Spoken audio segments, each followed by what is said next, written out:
Hello everyone, welcome to the Redmen TV. I'm Steve Hoard. This is the uncensored match build-up ahead of Liverpool versus Southampton, a game that Arne Slot was keen to stress at his press conference does exist, it is happening, and people need to be up for it as well. I think at one point he said he might start doing the songs from the crowd to get everyone going. Obviously, he doesn't want it to be like a forgotten fixture in between PSG and the final and stuff, and it's a massive game for Liverpool as they hopefully make a continuation towards winning a Premier League title. It's 3 o'clock. Anfield tomorrow afternoon, Saturday afternoon.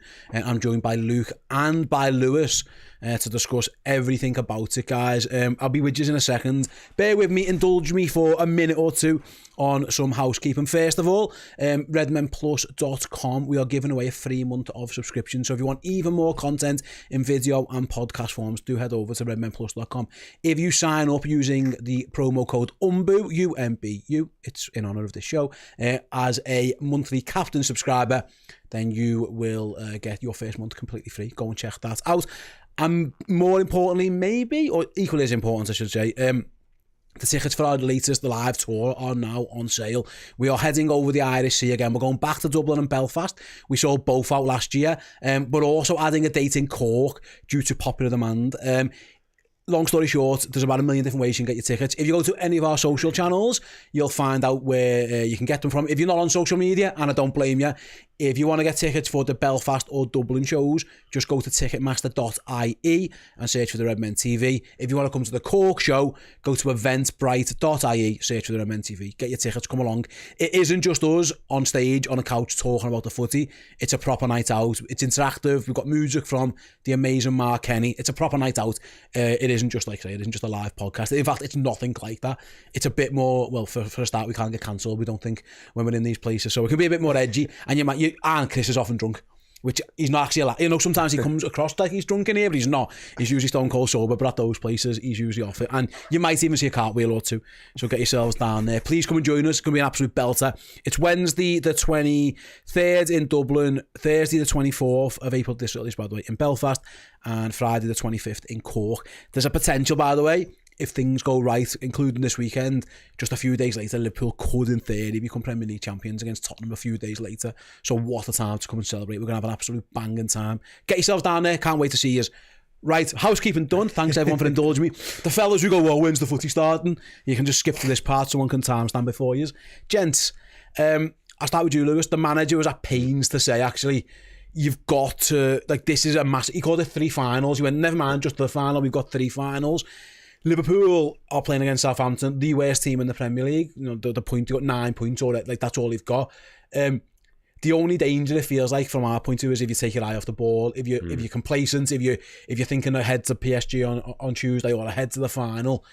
It's got to be, you've got to be Southampton at home. Yeah, but to be fair, last time we played them, the last 2 times we actually struggled. So They're not, as much as they are the whipping boys at the minute, they can still pose a threat. They've got Tyler Diblin still, who's top quality, could go to a great team. But there's no teams in this league that you can just walk over, so to speak. And even if it is Southampton, bottom of the league, 11 goals conceded in the last 3 games, 2 4-0s in a row, they can still do something. We've seen it with Luton, we've seen it with Burnley, we've seen it with Hull in the past. Like, any of these teams that you expect to beat can shock you. And like you said, every game's cup final. Every match right now counts. And if we lost points to Southampton and Arsenal like close the gap slightly, the narrative suddenly flips to, fucking hell, the league title, the race is back on. Yeah, because Southampton's just, it should be your banker, Luke. And it's interesting from their point of view. Obviously, they changed the manager, Russell Martin.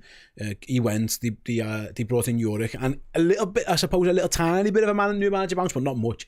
They've had 1 win very recently. That was against Ipswich, of course, which was a massive win for that. They went to Ipswich and won. That was in early Feb. But again, since then, they got battered by Bournemouth, got battered by Brighton. And Lewis mentioned 2 consecutive 4-0s, 1 against Chelsea after that. They are a poor team. They're really struggling, but also we have played them twice this year, and they've caused us issues. Whether it's stylistically, whether something's happened, you know, Liverpool have had to battle twice to beat these. Like, so history suggests, based on their overall form, they should be rubbish. But actually, the 2 games they've played against Liverpool this season have probably been tighter than we would have liked. Yeah, well, let's just hope that Slot's got the number now, and that we can just put them to bed a bit easier, like the rest of the league have been doing. It is difficult, as Lewis touched on. They've still got some real quality, and I sort of think they've recruited quite well, but it just sort of hasn't gelled for them. The new manager they've brought in, he sort of, they had a little small bounce, but he doesn't really know his own system. He's coming under a bit of pressure this week from the media in his pre-match press conference, asking him, is he the man for the job? Is he going to go? They're a team that are really desperate at points, and currently the worst team the Premier League's ever seen by stats. They get the lowest points total. I do think they'll get more than 11, more than Derby County. They've still got to play. I think they've still got to play all the bottom 3, haven't they, Southampton? Yeah, so, the fight's on. They've got a few 6-pointers coming up against the likes of Wolves, which is the real big one. But a team desperate for points coming here with something to fight for. It's going to be a tough game, tougher than we expect, but let's hope we can put them to bed. Yeah, absolutely. The interesting thing, especially in the league game, was that Liverpool took the lead in that one. Lewis, you remember that one? They give us a goal. They just give it to, and Szoboszlai scored. But then they were 2-1 up at one point. Obviously, Armstrong scored later in the first half and then early in the second. Fernandes scored. They did cause us problems. It was Onuachu, the big lad up front, kind of give Liverpool issues. Tyler Dibbling, like you mentioned before. They do have players who have caused those problems, but like I say, they've been battered recently. Liverpool, in terms of how you approach this, I think a lot of it's mentality-wise. Like I say, a couple of good players, but you've got to be just on your game. Yeah, you've just got to be switched on. And it's like you said before, it's games like this where you expect to win that are the most dangerous in some regards. And if we are to go into this match with a sort of expectation of we're just going to win, end of, we can slip up. Southampton do still have those players who individually can cause you issues, but as a system, they're easy to break down. They're not so much trying to play it out from the back anymore, but just like you said before, the new manager, he just feels like he was a panic addition to the squad just to bring him in and get someone there to take over from Russell Martin. They're still, like I said, on course to be the worst team in Premier League history. You've got to be getting these results, but we can't. Slot said in the press conference, he likes having the same sort of squad start because he likes the consistency of it. Everyone gets a feel for each other, and I don't see him looking at this and thinking, well, maybe we need to rest Gravenberch, maybe we need to rest Jota. I think he is going to go into this, like he said, and just play full force. We've got to get this over the line. The sooner you beat them, sooner it's out the way you can focus on PSG then. And I think it's probably worth mentioning, Luke, and again, this is very, very sometimes simplistic, and it doesn't always work out that way. If you give them a sniff, they'll take it. But if you can get at them early doors, you mentioned before, they go to Anfield, they won't. You'd presume not expecting anything. But then they host Wolves, host Crystal Palace, go to Tottenham. Their games, I think, at least 2 of those, the home games that they have to get points out of.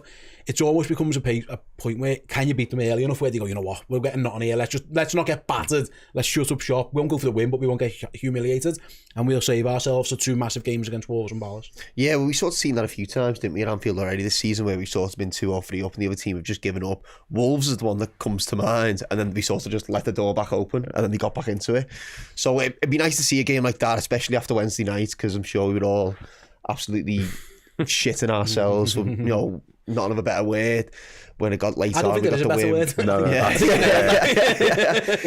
So I would like to just see us put us away and be done by our time. I can't go through that again, especially with, we know it's going to be a massive game Tuesday, and then we got the cup final at the weekend. All I pray for is nothing silly from any of our boys. Let's not do a Newcastle and have someone stupidly suspended for the final. Let's make sure everyone comes out of it unscathed, hopefully with 3 points, fingers crossed, and then kick on for the Champions League and the cup final.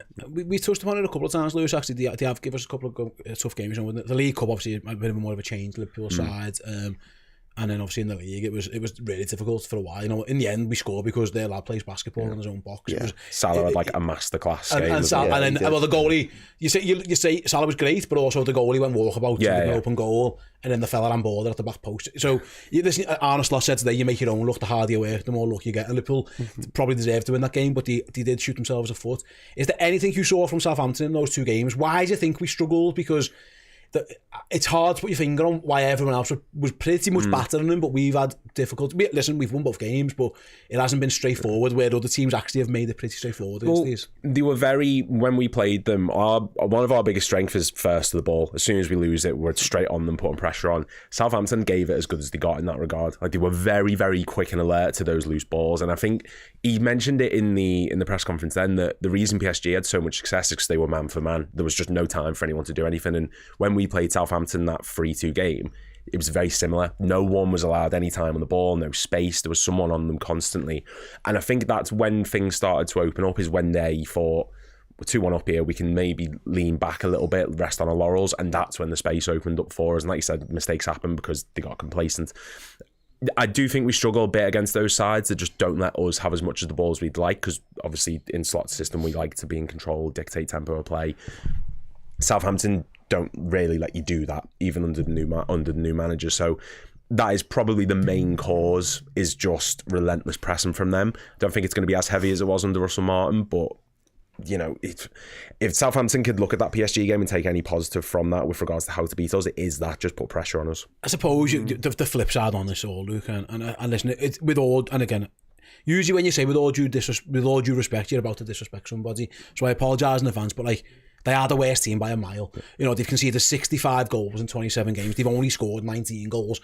There's a reason they bottomed the league on 9 points after 27 games. You know what I mean? Like, we've spoken there and the virtues that they've maybe got, or the difficulties they've given us, but they are by far and away the worst team in the league. Like, you've also got to bear that in mind. If you said to anyone between a tough Champions League two-legged tie against PSG, who do you want?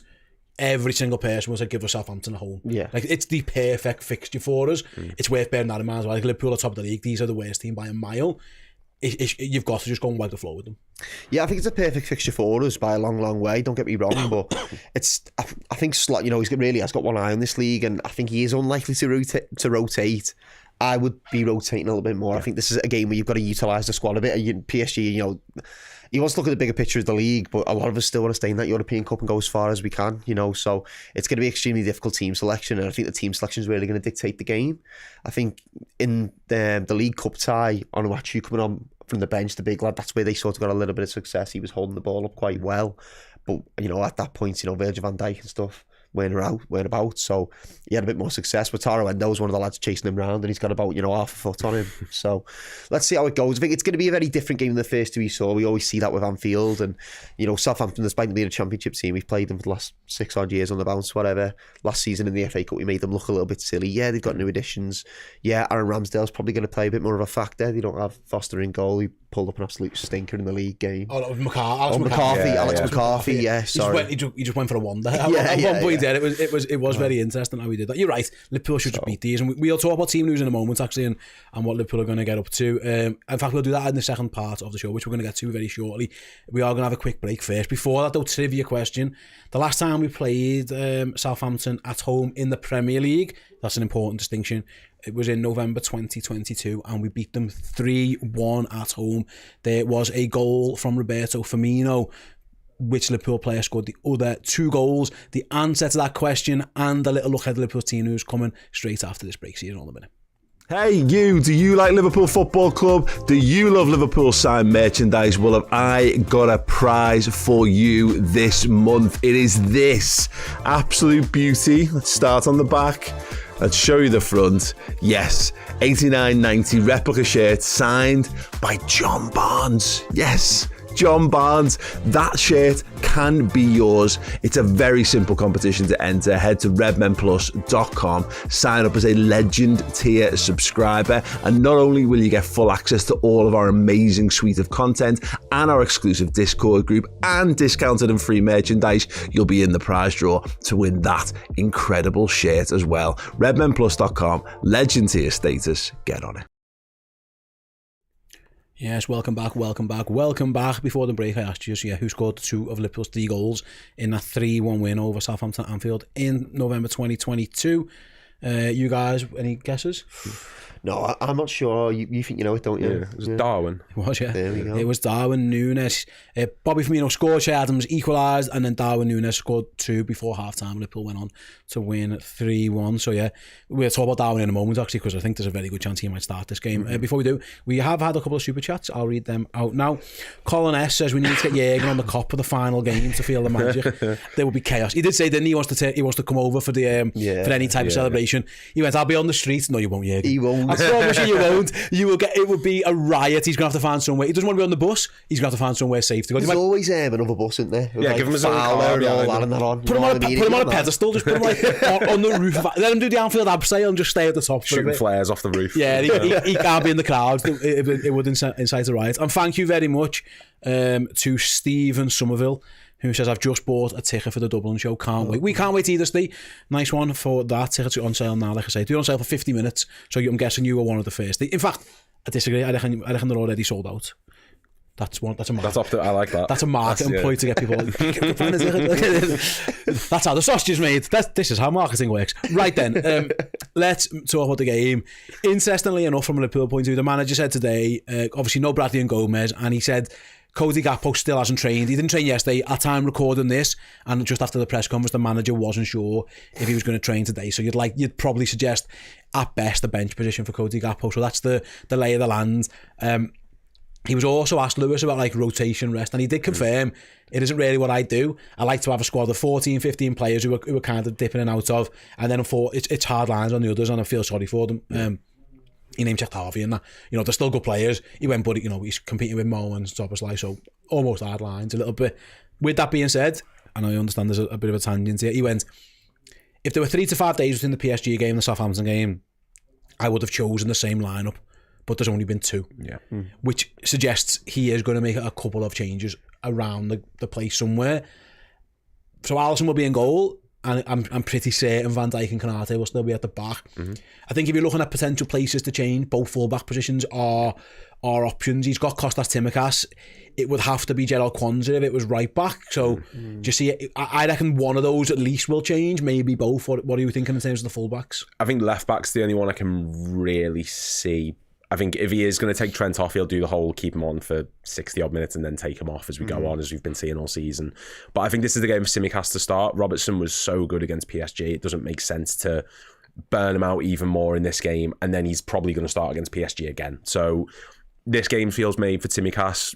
Good delivery of the ball still, given the game time, because he's not going to get it against PSG, let's be honest. So yeah, that's the only one I can really see. I can't see Kwanzaa start, and I think that'll be a sort of with 2-3 ahead kind of situation, then bring Kwanzaa on kind of thing, solidify it, like fingers crossed. He has been keen to look after Alexander-Arnold though, Luke, and that's the thing. We don't know, maybe that he is carrying something, or he had an injury, he come back and they're looking after him. If you were ever going to give him a rest to start a game, it probably would be Southampton at home. You'd like to think that, just tell Gerald Kwanzaa, just be defensive, be sound. There's enough attacking quality on this pitch. And if shit hits the fan, you can always go to Trent if you need to and bring him off the bench. I wouldn't be surprised if both of the fullbacks change. I don't know. I think I would like both the fullbacks to change something wrong. I'm probably over in your camp. But I don't think you want to make too many wholesale changes in terms of sort of upsetting the squad in terms of how we've been playing, sort of the momentum we've got going. You think you want to try and keep as many of them in as he possibly can. We've seen him protecting Arnold's minutes throughout the season, as you just said, an hour, sort of most games then coming off. If Conor Bradley's fit, I think it's no question. If Conor Bradley plays, it's just... Or Gomez even. Yeah, Gomez. I think it's just because it's Kwanzaa at that right back. And, we did 1 or 2 games there, but then Newcastle is sort of one that comes to mind where he was extremely poor.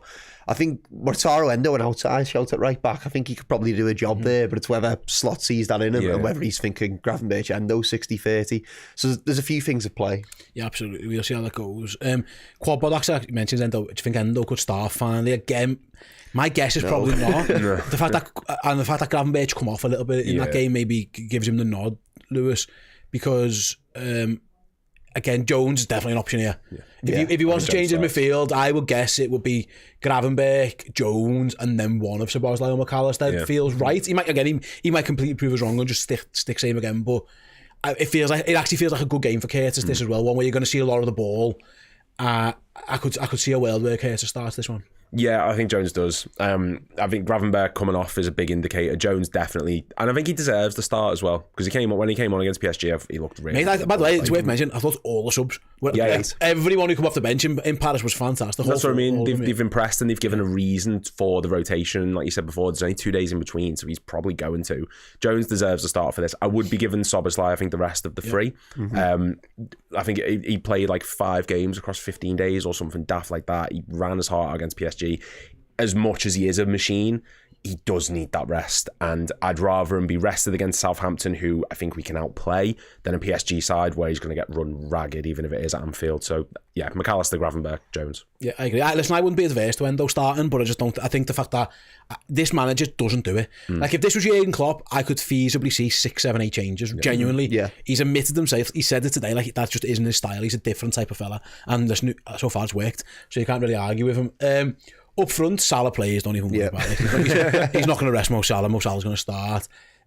Jota, Diaz start in midweek. We mentioned before there's no Gakpo, so you're looking at Darwin as an option to start. I mean, Chiesa hasn't really gone to that. It doesn't feel like that's in his thinking.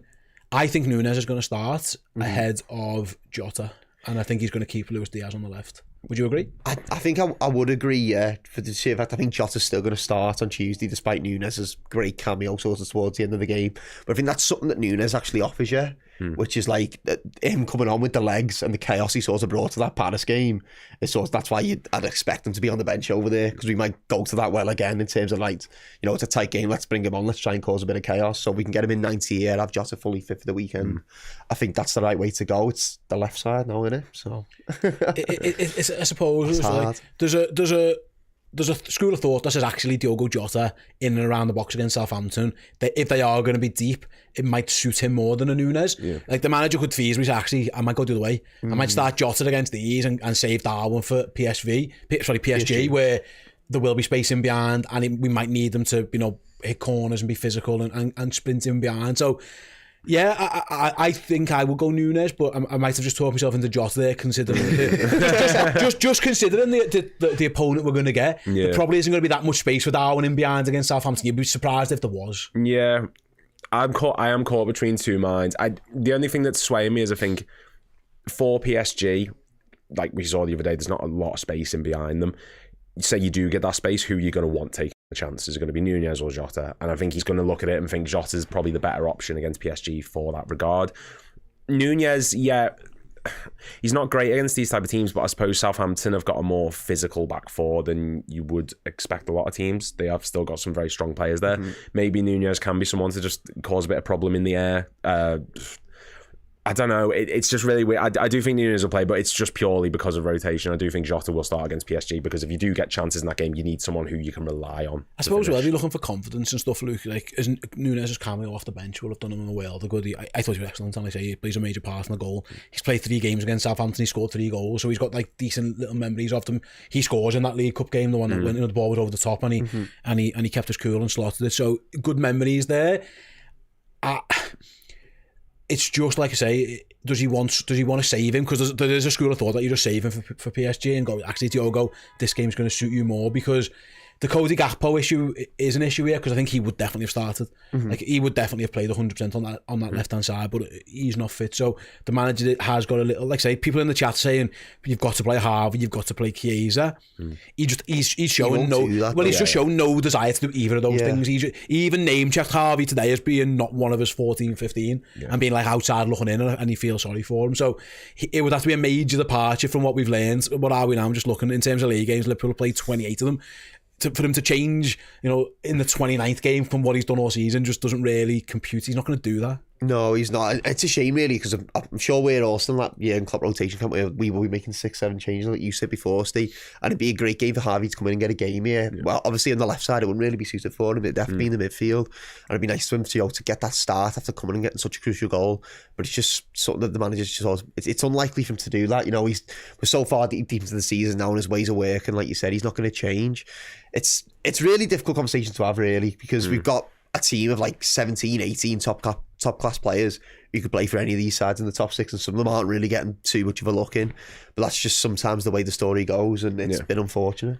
I mean, put your Arne Slot hat on, Lewis. You're picking the front 3 for this game. Salah, Núñez, Diaz. I think it's my thought process. I think there's an element of sort of maybe Diaz only starts if we know Gakpo is definitely fit for Tuesday.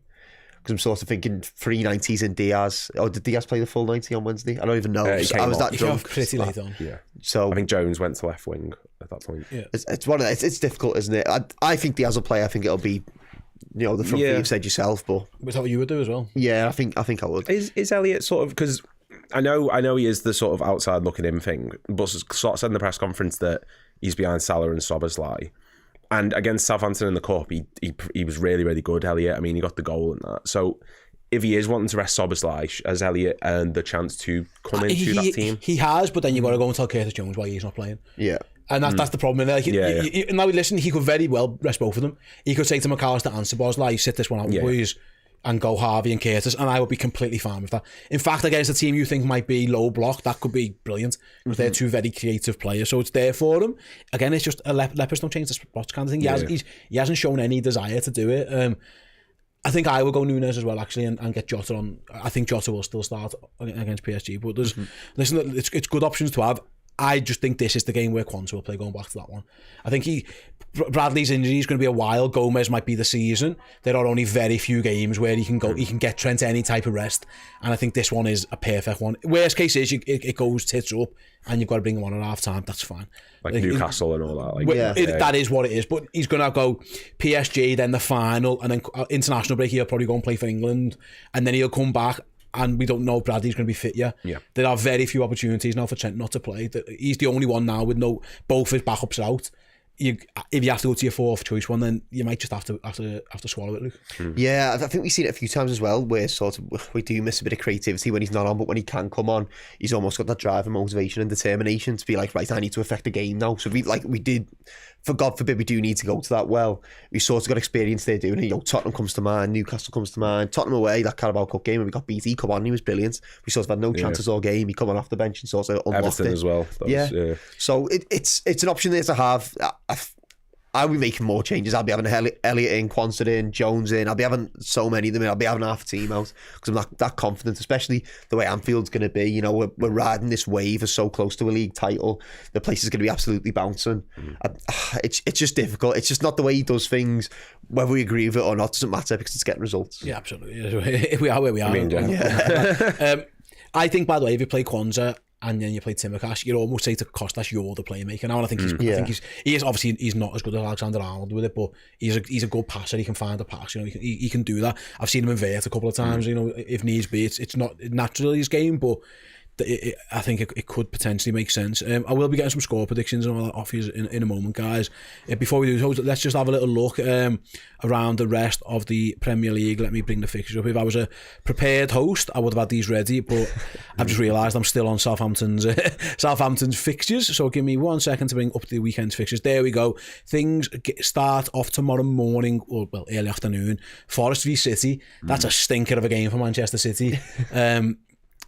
What are you expecting in that one? Because this is a massive. If you're Forest, there's a massive chance here to go and almost not secure Champions League footy, but you put yourself at least 1 foot in that top 5. Luke. Yeah, I feel like City's sort of ticking over a little bit now, though. I think they might start to sort of go into that drive. They've got only the FA Cup sort of looking at in one eye. Then they've sort of got this. You'd expect them to go on. They're the strongest team left in that FA Cup if they can sort of find that form that they had last season. And you'd probably expect them to go on and win that. So I think it's only this. It's only the league and the FA Cup at stake for them. No Champions League to worry about. I'd expect them to kick on and go get a result here. I think Forest are floundering just a touch. I think Champions League, I'd be expecting them maybe just to drop out, still get Europe. They've been there all season, and whether we've seen the City ground 12:30. It's not going to be a nice atmosphere to play in, especially for them City players. If it was a night game, you'd expect maybe it'd be getting behind Forest a bit more. It's a tough one to call, but I think City might get the job done. And if City do win, they go above Forest as well. Yeah. It's a big game for both sides, really, in that chase of the Champions League. I suppose elsewhere there's loads of other fixtures, like say, to keep our eyes on, but we're all going to be watching. I suppose maybe the day after, Lewis, Man United v Arsenal is the one where if Liverpool can get the job done, which we all think they should, and everyone should expect them to do, something's gone really wrong if they don't beat Southampton. Yeah. We're not in a place where we actually need favours because we're that far ahead, but the more points Arsenal keep dropping, the area Liverpool can potentially win a Premier League title, which is great for everyone. And again, if you want to start putting your eggs in European baskets and things like that, it does help. So Arsenal couldn't score a goal for love and money, but then they went and smashed 7 in midweek when I predicted they lose because they can't score a goal. Maybe they've just spent all their goals on it. They're playing against the side who are very dysfunctional in Man United. That's what we would say. Old Trafford away, they are the Jekyll and Hyde team, Man United. You just don't know what you're going to get because they can do anything. But I don't think it's a banker that Arsenal win there, but you'd expect them to probably go and win there. Yeah, I honestly, I can't see anything other than it. And I don't think it's a case of Arsenal are going to be really good. I just think it's United are so shit that they just can't. But yeah, I'd expect an Arsenal win, but I'm not expecting a sort of convincing free like the one earlier in the season. I'm not expecting that kind of thing. If they do, it's going to be like a 1-0. They beat them in the cup, didn't they, to be fair? Yeah, but to play devil's advocate on it, you know, they haven't scored for ages. They're going to call 7 midweek. There's an element they could come in a bit overconfident and get caught out. Yeah. You know, and United are actually all right last night. I don't know if you watched them. They didn't play too bad. They got a 1-0 draw away, but they looked a bit more organised. So is it United at home or Arsenal at home? United at home. Yeah. That rivalry is always a bit fierce. Yeah. Arsenal sort of Man United. So yeah, absolutely. To have, I don't know. I would expect both us and Arsenal to win, but like I say, the sooner if they just keep dropping points and make it easy for Liverpool have got a chance to go to 70 points this weekend. Arsenal are currently on 54. That's massive as well, Luke. In terms of that game, if Liverpool win, and we hope they do, and we should expect they do actually, don't count too many chickens, but they should beat Southampton. If Arsenal go into that game, albeit with 2 games in hand, 16 points behind, that's a massive psychological thing to go, we have to just win this to get to 13 points. I wonder I always like when you go first and can put the pressure on. That is like 16 points is ridiculous if you think about it just in the cold light today. Yes, 2 games in hand, but that could play a part here as well. Yeah, it's almost like you're cutting them adrift a bit, aren't you? You know, you're sort of miles away, you're sort of separate leagues pretty much. It's going to be difficult. I think we've seen their mentality is sometimes they don't get the job done at the moment, and that's something that we've sort of fell into in the past, where, you know, Crystal Palace at home last season comes to mind, you know, where we slip up and get a bad result there. Yeah, they've sort of been doing that quite frequently and have a tendency to do it, and this does seem like a bit of a banana skin, you know, just for the fact that, you know, it's Old Trafford, it's that rivalry, and then, like you said, 13 points going to 16 when the game kicks off.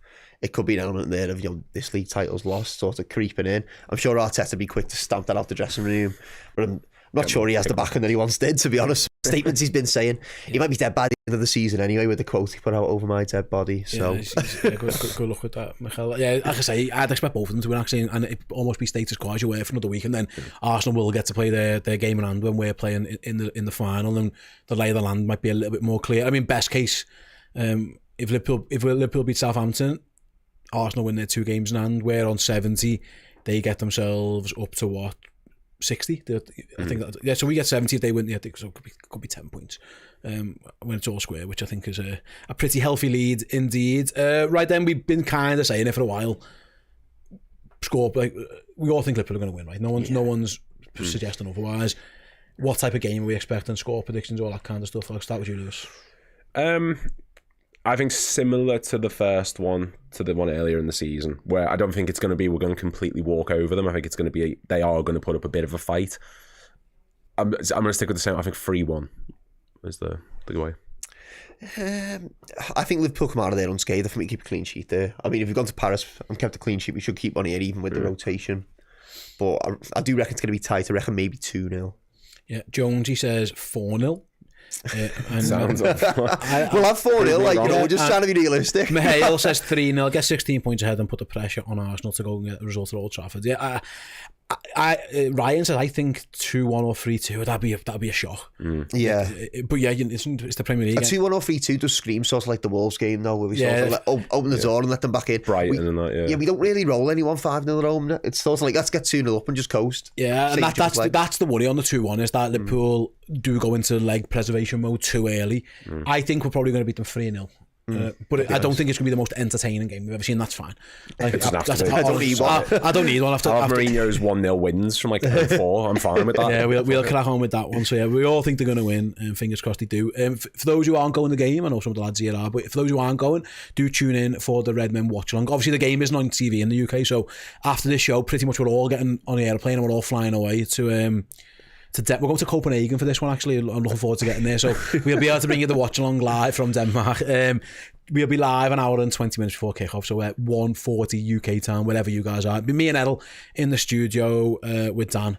We've got you covered every single step of the way. Do come and join us. And like I said before, Housekeeping, do go and join up to redmenplus.com for free. It's our subscription service. It's going to cost you a penny.